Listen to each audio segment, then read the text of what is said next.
গণভোটে না, আর এই যে সংসদ নির্বাচনের ভোটে ধানের শীষ।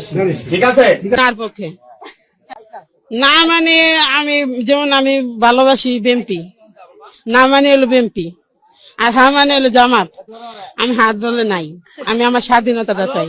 বিষয়গুলো আর কি আমি মানে হালকা মাতলা জানি, আমার স্বামীতে জানছি।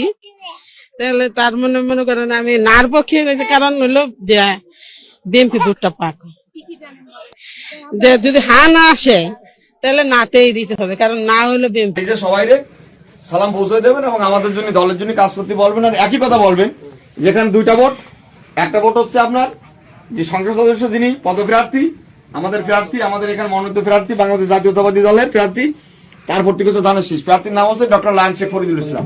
ঠিক আছে, আর গণভোটে আমরা না। ঠিক আছে ভাইরা, মনে থাকবে তো ভাই? মনে থাকবে। এই যে দোকানদার ভাই, যে হাসপাতালে এই প্রচারটা করে দিতে হবে, আপনি তো আমাদের দলের লোক ভাইরা, মনে থাকবে সবাই।